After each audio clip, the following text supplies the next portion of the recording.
Assalamualaikum warahmatullahi wabarakatuh. Perkenalkan, nama saya Raban Saputra, umur 41 tahun, berasal dari Kota Bekasi. Saya di sini akan menjelaskan atau memaparkan masalah manajemen proyek, perencanaan, dan lain-lainnya.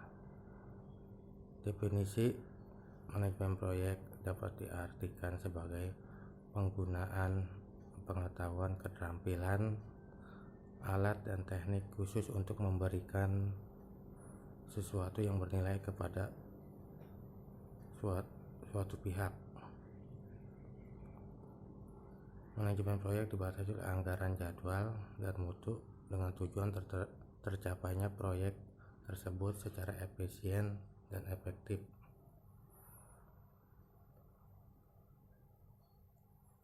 Kemudian, apa itu perencanaan dalam manajemen proyek? Secara umum, definisi perencanaan adalah suatu proses dalam manajemen proyek yang mencoba meletakkan dasar, tujuan, dan sasaran, termasuk di dalamnya menyiapkan segala program teknis dan administratif agar dapat diterapkan.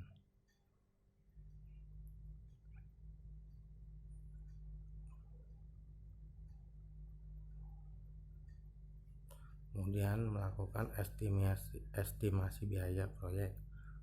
Beberapa langkah dari estimasi biaya yang harus dilakukan adalah menentukan objek biaya yang akan diestimasi, menentukan penggerak biaya, mengumpulkan data yang konsisten dan akurat, membuat grafik data, menilai keakuratan estimasi biaya,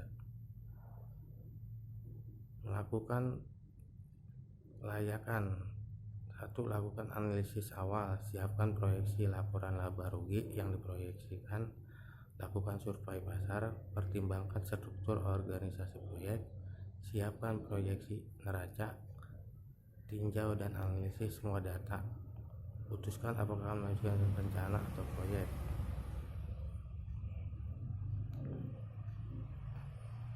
3. Eksekusi pelaksanaan proyek adalah mengkoordinasikan orang dan sumber daya lain yang digunakan untuk menjalankan rencana dan menghasilkan output dari proyek. Dalam sebuah proyek, ujian sesungguhnya terletak pada tahap proyek eksekusi yang berjalan beriringan dengan tahap controlling. Tugas pengelola proyek pada tahap ini adalah memfasilitasi dan mengawasi tim agar dapat bekerja sesuai dengan dokumen planning. Proses utama dalam tahap ini adalah mengarahkan dan mengelola pelaksanaan proyek ke arah penyelesaian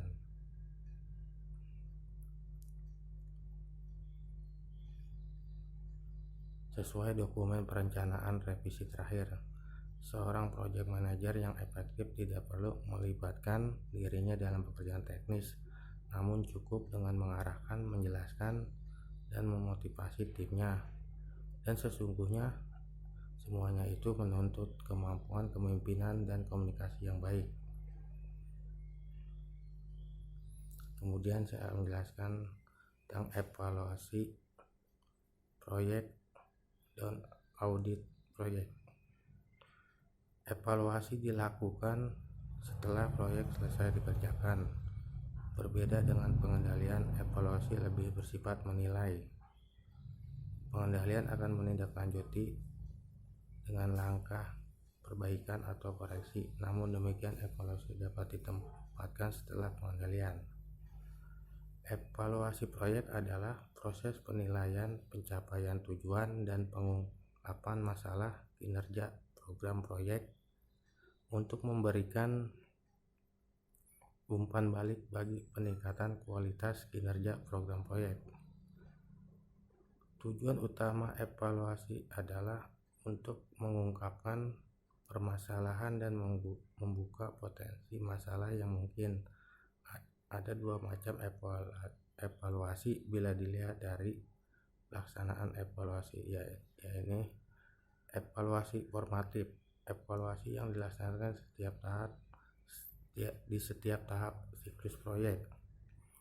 Evaluasi ringkas, evaluasi yang dilakukan setelah proyek selesai untuk mendapatkan feedback bagi pelaksanaan hal serupa di masa yang akan datang. Hal-hal yang perlu dalam evaluasi proyek yaitu ruang lingkup kegiatan proyek, yakni pada bidang-bidang apa saja proyek akan beroperasi. Cara kegiatan proyek dilakukan, yakni apa proyek akan ditangani sendiri atau ditangani oleh beberapa pihak lain. Evaluasi terhadap aspek-aspek yang menentukan keberhasilan seluruh proyek, yakni mengidentifikasi faktor-faktor kunci keberhasilan proyek. Sarana yang diperlukan oleh proyek menyangkut bukan hanya kebutuhan seperti material, tenaga kerja, dan sebagainya, tetapi juga fasilitas-fasilitas pendukung seperti jalan raya, transportasi, dan sebagainya. Kemudian audit proyek. Audit adalah pemeriksaan menyeluruh terhadap manajemen proyek yang mencakup metodologi, prosedur, anggaran, pengeluaran, dan tingkat penyelesaian. Isi laporan audit setidaknya memuat antara lain status proyek yang dikerjakan terkait apakah proyek telah dikerjakan sesuai jadwal, status proyek di waktu berikutnya terkait apakah diperlukan perubahan jadwal dan mengapa, status pekerjaan yang kritikal menyangkut sejauh mana pekerjaan kritikal telah dikerjakan, pengenalan risiko terkait apa dan bagaimana potensi kerugian atau kegagalan proyek dapat terjadi, informasi yang bermanfaat bagi proyek lain terkait pelajaran apa yang bisa diambil hikmahnya untuk pelaksanaan proyek lain. Keterbatasan audit yang menyangkut asumsi dan batasan yang dipakai dalam mengaudit proyek sehingga mempengaruhi hasil audit. Secara lengkap, isi laporan audit proyek adalah sebagai pendahuluan berisi penjelasan latar belakang dan tujuan proyek. Status sekarang berisi penjelasan mengenai status proyek saat dilakukan audit, termasuk hasil pengukuran performansi yang digunakan dalam audit seperti biaya, jadwal, kemajuan status proyek di masa yang akan datang. Demikiannya yang bisa saya sampaikan. Ya, saya mengucapkan terima kasih kepada Bapak Septian Lihar Samsul Huda sebagai mentor atau pengajar dalam mencari ilmu ini. Saya ucapkan banyak terima kasih dan agar saya bisa dapat mengaplikasikannya. Terima kasih, saya akhiri. Wassalamualaikum warahmatullahi wabarakatuh.